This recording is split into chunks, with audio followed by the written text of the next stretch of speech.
Hello and welcome to DFS Coach Talk. Today is Thursday, December the 2nd, 2021. I am Joe Sarvati, affectionately known as Coach, and I am here representing our DFS Coach Talk team to discuss the 5-game NBA slate for this evening. The good thing is it is a 7:30 p.m. Eastern time game, so we have an extra 30 minutes. And all three, FanDuel, Draftkings, and Yahoo, are offering the main slate as the 5-game feature slate at 7:30. Excited to go over this with you. We're trying to build up some winners and some momentum going into the holidays here. Appreciate everybody that jumped on and into the contest yesterday. We had a couple of winners now that won the week membership, both through YouTube and Twitter. So big shout out to all of those folks. Also, big shout out to all our members. It's been a busy period here with basketball and football going. We have our NFL podcast that posted last night for tonight's game. That should be an interesting one. And then also this podcast will be posting here at lunchtime for the NBA. So if you want to join Coach Talk, go to dfscoachtalk.com. As you can see, scrolling across the bottom, we have some fantastic deals. If you want to just dip your toe in the water and check us out for 3 days for $10 or 5 days for $19, you are welcome to do that also. As far as this week's schedule, we've got a very busy schedule, obviously with basketball tonight, a big, huge NBA slate tomorrow with 9 games, and then throughout the weekend. Football, we've got the slate tonight, the full slate on Sunday, and then obviously Monday as well. So Wednesday is a good day to sign up if you play NFL DFS or Thursday, because you get that weekend. If you do the 5-day, you get the Thursday, Friday, Saturday, Sunday, and Monday. So you get all 3 NFL slates. And when you join DFS Coach Talk, you get everything that we have. We don't sell it by sport as some providers do. Once you're in and part of the family and in our Discord, you're part of our entire group. So if you're watching this on YouTube, quick thumbs up, hit that membership button there, the subscribe button, so that you know when our podcast posts. And then also just give us a quick comment. Let us know what you think. That combination really helps us move up the algorithm on YouTube. Also hit that little bell in the upper corner there. That will give you an alert every time one of our podcast posts. If you're listening on audio through all of our landing spots for our audio podcast, whether it be Spotify, Amazon Music, Apple Podcasts, Stitcher, Podbean, iHeart, all of them are out there. Definitely want to take a second, give us a 5-star and a rating. And then at the end of the month, we'll have a drawing for a free week membership at Coach Talk. All right, we are ready to go. 5 games, pretty tidy little schedule here. A lot of news going on, obviously, and very important to stay in touch with us. If you become a member, jump in our Discord because there's constant news right now with all of the people sitting with COVID injuries, with all of the players out for regular injuries.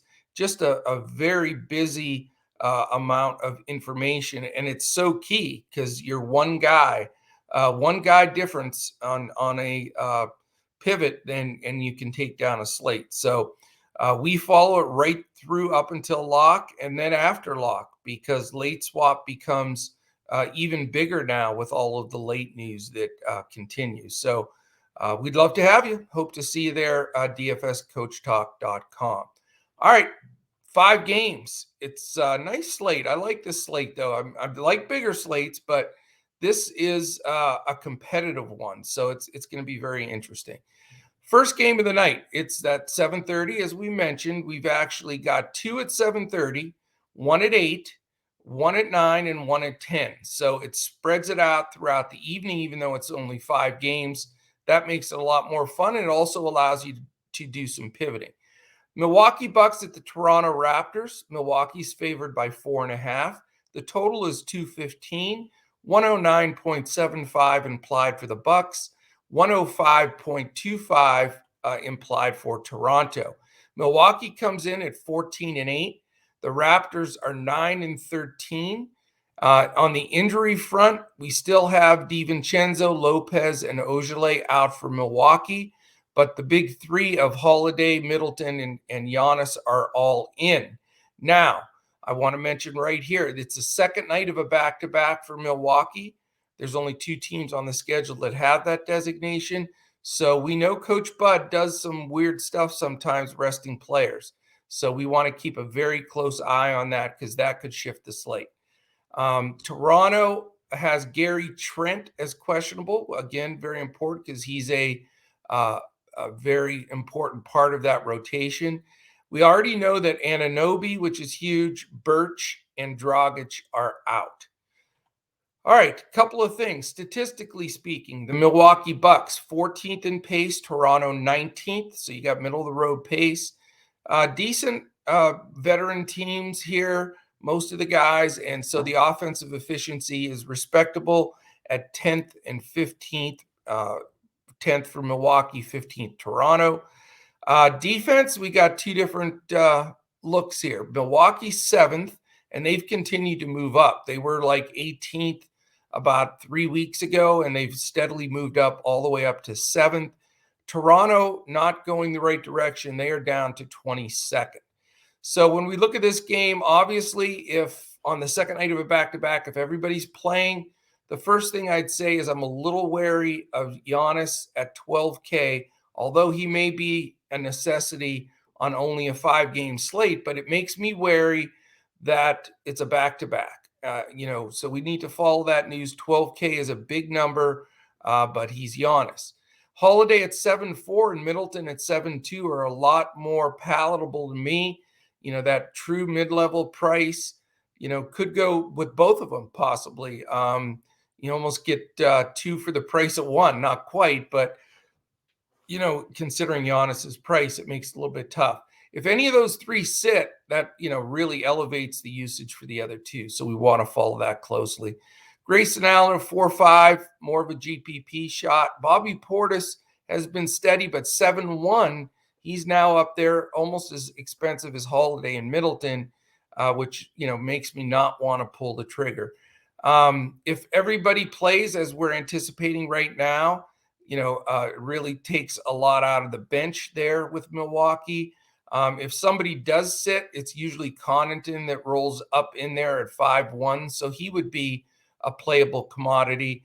Other than that, you have Hill, Hood, Cousins now in that rotation. Nawara just don't need to quite go there on this slate. With Toronto, Fred VanVleet's 8.9. So expensive, especially against Drew Holiday defense. He's tough.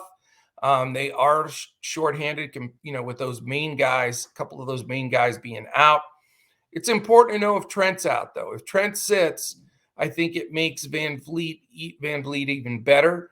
And so that news is important. If VanVleet's in and has no restrictions at 5.6, he's a really good value play. Scotty Barnes at 7.5 can really blow up the slate. Siakam at 8.7, playable. And then you've got, Precious Achiuwa now at 4.6 becomes a really value play at center with Birch being out. So I'm interested in Precious a little bit here. Want to follow that a little bit closer. And then, of course, if Trent sits, that brings Svi Mikhailiuk in play at 4.5. So definitely going to have some representation in game one. Game two, as I said, is another 7:30 game. This should be a fun game to watch. Chicago Bulls and New York Knicks, all those ties between the two teams with Tibbs and some of the players. But good game. Chicago's only favored by 1.5. It's a 213 total. Implied for Chicago, 107.25. For the Knicks, it's 105.75. The Bulls come in at 14-8, and the Knicks at 11-10. Injuries for Chicago, Kobe White and Patrick Williams out. For the Knicks, RJ Barrett, which is important news, is questionable. So we want to follow that news because that will definitely affect the rotation. All right, let's look at statistically. You've got 10th in pace for Chicago, 16th for the Knicks. Both teams decent at scoring the ball. Chicago 8, Knicks 14.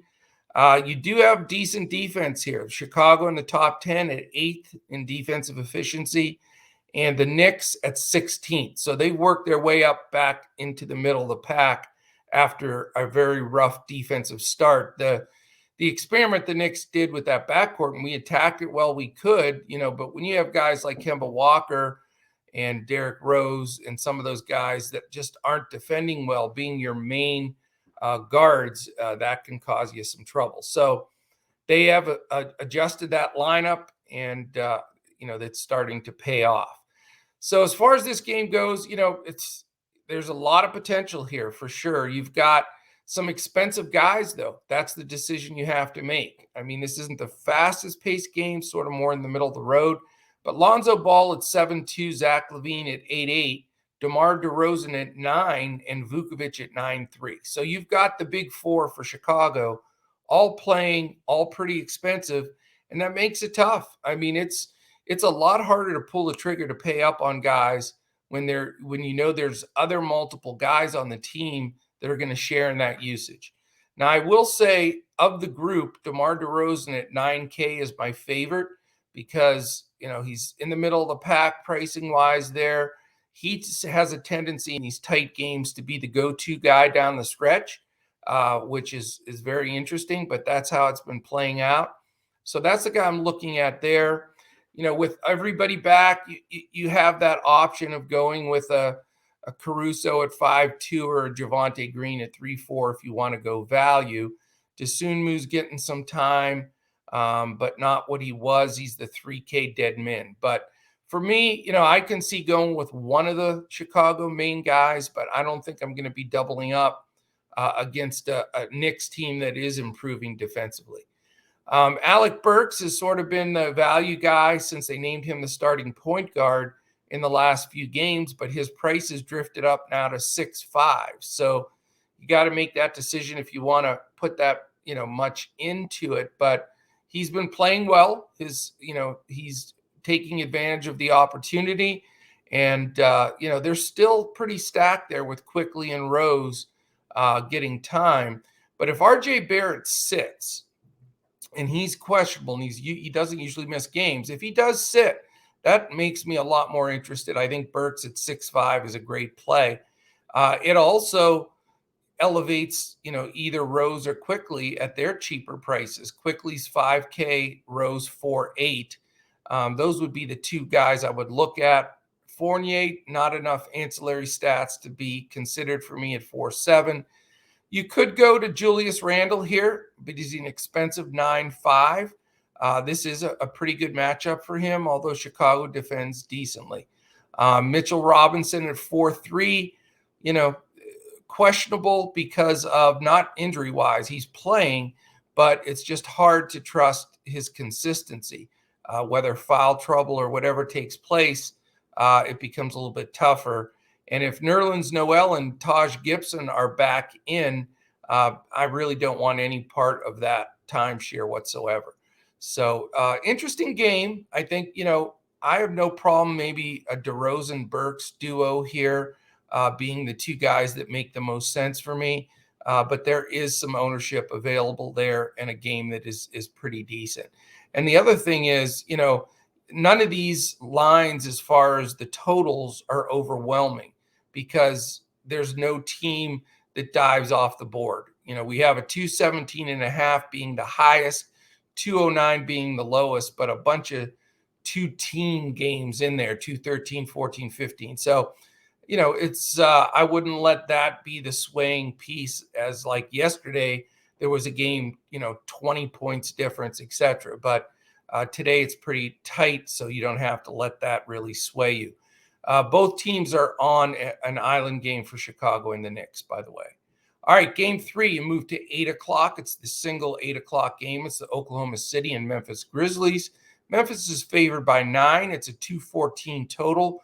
102.5 implied for the Thunder. 111.5 implied for the Memphis Grizzlies. And the big news in this game is who's not playing rather than who is playing. So we've got Oklahoma City, we've got Muscala questionable, but Favors, and then Giddy, who's been a favorite for DFS players, and Kenrich Williams, they're all out. As far as Memphis goes, we have a questionable tag on Zaire Williams. Kyle Anderson is probable, but then we have Merrill out, and then the big one, of course, Ja Morant out. So that's all, really changes the flow of things. Thunder, by the way, are 6-15. Memphis is 11-10. So they're trying to stay at around 500 till they get Ja back in the fold. Statistically speaking, you've got a couple of things. It is the second night of a back-to-back for Oklahoma City. That really hasn't made much of a difference for them. They play a pretty deep bench. They have, a bunch of teenagers basically. So it's, of all the teams, they're really not one that you have to concern yourself that much with. But he does go deep as it is. So if it creates him to go a little deeper in the bench or with more minutes because of that, that certainly doesn't help matters. Memphis, it is an island game. All right, so let's look at the Thunder a bit here. Shea at 8-1, playable, but he hasn't been dominating like we thought he would on a consistent basis. Now, again, he's solid in this last game. I had him last night. He did fine. But, I want that huge blow-up numbers that I'm hoping that he can get. But, is it going to be affected by the pace? That's the interesting part. The good part for that argument is the Thunder's 20th in pace, but Memphis is 5th. So you've got a pace-up game that Shea could fall into here and really fit at that 8-1 number. As far as offensive efficiency, Oklahoma City Thunder is last. Memphis is 13th. And then this is the part that makes this game, definitely wanting to have exposure here. Thunder's 15th, so they're in the middle of the pack, respectable enough. But Memphis is dead last at 30th. So it, again, another reason why Shea is the first guy I wanted to mention here, because as of right now, I've got him plugged in at that 8-1 number. Pace, defense, usage, there's a lot of reasons to roster him, and I would assume he'll be popular. But you may need him. Trey Mann got the start last time at 3-6, something to look at. Dort's always in play at 5-4. JRE at 4-4. If you're looking for a value guy that's going to get somewhat steady minutes, you could go there. But they really are using that bench. I mean, Pokashevsky, Jerome, we know Muscala is questionable, but Roby's getting in. There's a lot of rotation here, but Shea is the guy that gets the majority of that usage when he's in there, and I think he's the target here. Dort's price has drifted up a bit.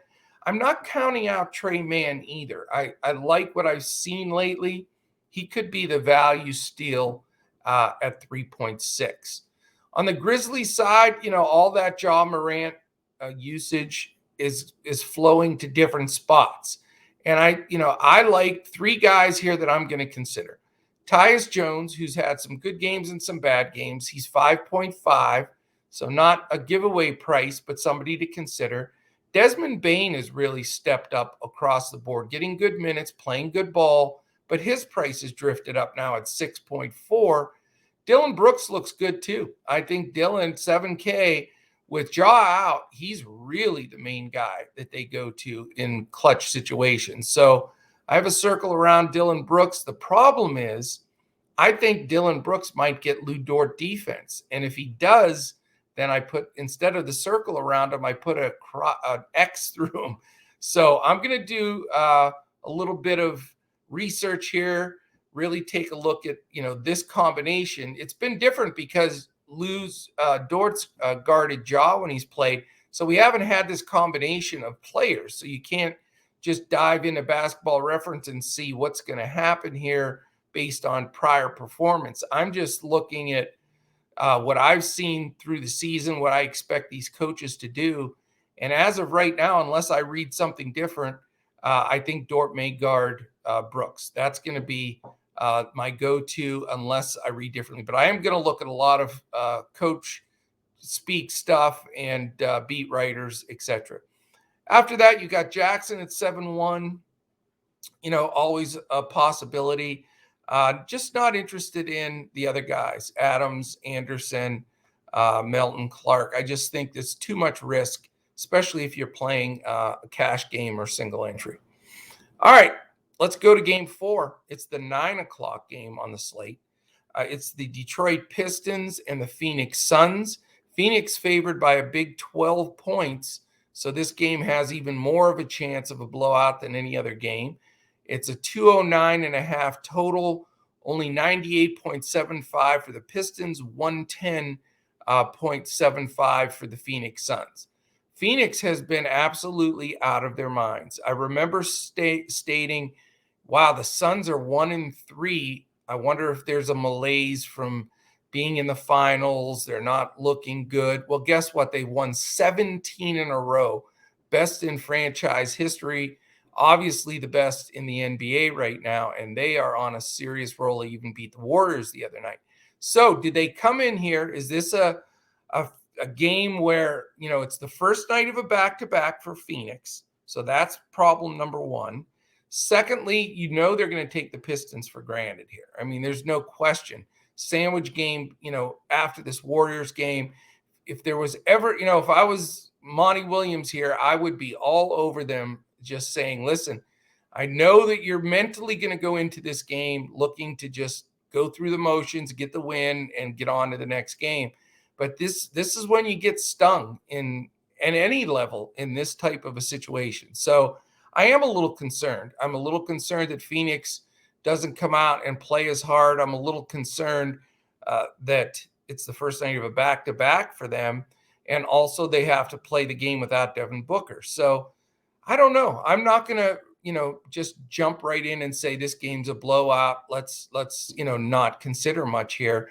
I'm going to approach it as maybe the game stays tight enough for long enough for it to make a difference. So injury-wise, we know Kelly Olynyk is out for Detroit.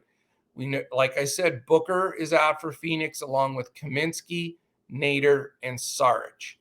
So pace, Detroit 9th, Phoenix 2nd. You got to love that. So there's one big check mark in that favor.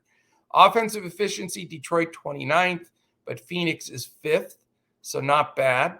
Defensively, 23rd for Detroit, so that's a check mark for Phoenix there, but Phoenix is 2nd. So, and Booker's not their best defender. They got their main defenders in there, and Paul, Bridges, Crowder, Ayton, those guys can defend. So, yeah, not a picnic for Detroit in that side of it. So how much exposure is the right exposure in this game? You've got a couple of plays you can make. Killian Hayes is 4-4, but, is he going to get Chris Paul defense? Paul may guard Cunningham. I'm not sure. And Cunningham's 7-9. He certainly is their usage leader in a lot of these games. Then you've got, the guys that are tempting. Jeremy Grant at 7-3, who has played really good ball lately, but he has to go against some stingy interior defenders here. And then Sadiq Bey, I'm not going to play because I think he'll get Bridges defense. Isaiah Stewart at 5K, just so undersized against a guy the size of Ayton and even JaVale McGee off the bench. But, it's a consideration. He's only 5K. Again, if you want to spend elsewhere, there's several ways you can build this lineup tonight, which makes it, a lot more fun. I don't think you're going to have everybody following the same pattern. So, again, lots of different guys you can go to on the Detroit side if you're looking for value or if you want to pay up for Grant or Cunningham. On the Phoenix side, are they going to get enough run? That's the question. Paul is 8.6, which is expensive. Looks like Landry Shamet is going to be in the starting lineup. He's 3.1, which, he can string some threes together and, make his number. He doesn't usually get a lot of periphery stats, though. That's the question. I like the fact that Mikal Bridges is only 5'7", that he gets some of that usage that Booker leaves on the table, and he's one of my favorites here in this game. Jay Crowder, possibly at 4-3, although Grant is a fine defender in his own right. And I think Ayton at 7-6, his price is up a little bit, but he should dominate the paint in this game, with an undersized Pistons lineup. They don't even have a scrub center to come in behind Stewart with any size whatsoever. So Ayton square in my viewpoint at 7.6 as well. If you want to look at this game stretching out and blowing out a little bit, you've got the three guys on the bench that are priced exactly right, in my opinion. Cam Johnson, 4.2, Cameron Payne, 4.1, and JaVale McGee, 4K. So risky, definitely worth a GPP shot with one of those guys, because if it stretches out, being a first night of a back-to-back, you could get big run from a guy like Cam Payne. And for him to put 20 DFS points to get to 5X is no problem.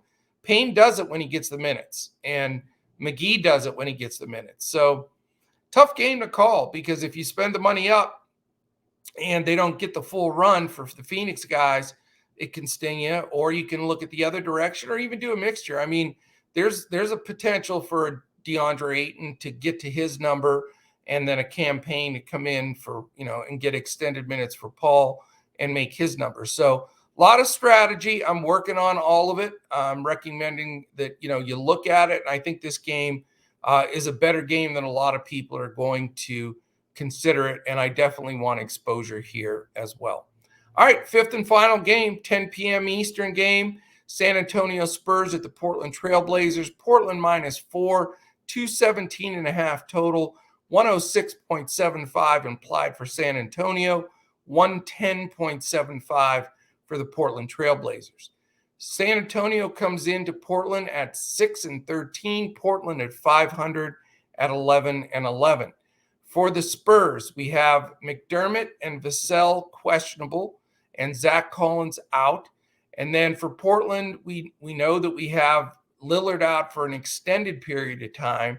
So, it's going to be the Simons and McCollum backcourt for quite a while here. So Lillard's out, Little is out, and Norman Powell is questionable. And that's an important call there. If Norman Powell plays without restrictions, he is dangerous. But without that, then you look at Simons, McCollum, and Nurkic as being really strong usage plays, if both, with Lillard out for sure, and if Powell sits. Statistically speaking, the Spurs, can you believe they're third in the league in pace? That is really surprising to me. I can't remember in any time seeing the Spurs that high in pace. Portland's 13th. So again, this game has some merit to it without question. They're going to be getting up and down the floor. San Antonio has not been efficient on the offensive side, though, at 24th. Portland is scoring the ball 4th, but that should sink a little bit without Dame in there. Defensive efficiency, not great. San Antonio 17th. Portland second to last at 29th. So, man, I mean, there's just no way you can go into this late game and not have some exposure, because it's going to be an up and down game, and there's not going to be great defense here. So, let's go back and look at this breakout of players, because DeJounte Murray has been amazing with some of these triple doubles that he's thrown on the board. He is a big commitment, though, at that 9.8 tag. Now, it's deserved, and I think it's reasonable, and he's in consideration for me, even at that big number. There's not as many pay-up guys as usual, so that makes this slate very interesting. And there's still value, so you can certainly go there. Not as interested in White at 6'3". Keldon Johnson at 5'7" is pretty cheap. Again, if Pirtle and Vassell are going to sit, if McDermott and Vassell are going to sit, that brings Walker into play. If one of the other two guys plays, then possibly go to the other one, of Vassell or McDermott, but only in GPP. If all of them play, then no interest even in that side of it. Pirtle at 6'1", he smashed for me the other day. He seems to be back into the groove and playing good minutes, and he's at a good price. He can put together some solid games. I think that he's square in that center race for me in building my lineup.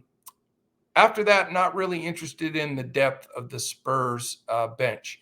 Portland, again, there's Anthony Simons will be one of the higher owned guys on the slate again because they haven't quite adjusted his salary. He's only 4.9.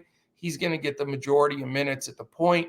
A lot of touches, a lot of usage increase for him. So definitely a great play there.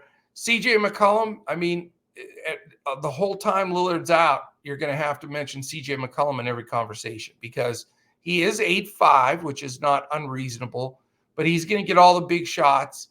He's going to be the go-to guy. He'll get some extended minutes.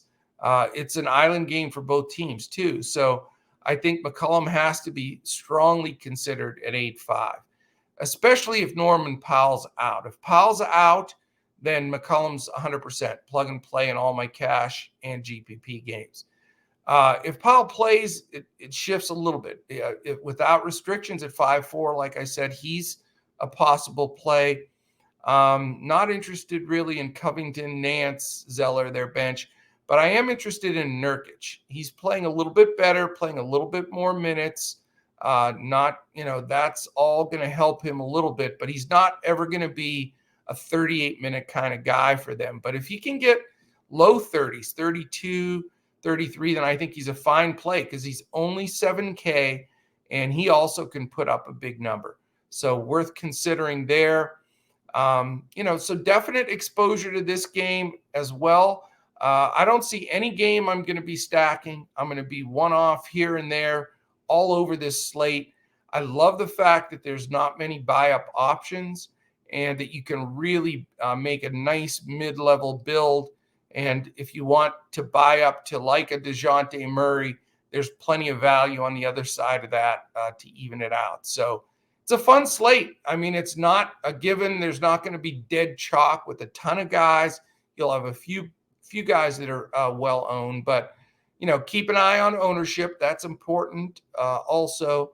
But this should be a good competitive night of DFS. So hopefully all of that helps you. I think that, this should be something where there's going to be some fine possibilities of takedowns in some tournaments. I'm going to be hitting tournaments a little bit more than I usually do on this size slate. I usually go more to the cash side, but I think I'm going to hit single entry. Again, I'm not a big unless you put 150 lineups in those big tournaments with multi-entry. I think that you're making a mistake. But as far as playing those single entries or even the 3 max entries, that's where I'm going to be focusing on this slate. And then tomorrow, we go back to the Magic 9-game slate. This is the third time in 5 days we'll have 9 games tomorrow. So I'm excited for that one. I will be back to cover that one tomorrow. And then Saturday, of course, is the fun day where Crash Davis and I will do the NBA podcast, and we'll build 2 brains are better than one FanDuel GPP lineup on that Saturday show. So don't forget to check out our NFL show that's already posted, and a quick thumbs up, a quick subscribe, and a comment on YouTube is greatly appreciated. Have a wonderful day. Just crush them big time tonight in these tournaments. I like the contests on FanDuel, DraftKings, and Yahoo tonight. So it should be a good one to stack them up. Get that extra Christmas money. All right. Thank you for listening in. Appreciate you as always. For those that listen every day, you're the reason we do this and are motivated to do it. Keep letting us know all your wins. We love to give shout outs and do that as well. So for the entire Coach Talk team, I am Coach, and we will catch you again tomorrow when we look to crush it in NBA DFS.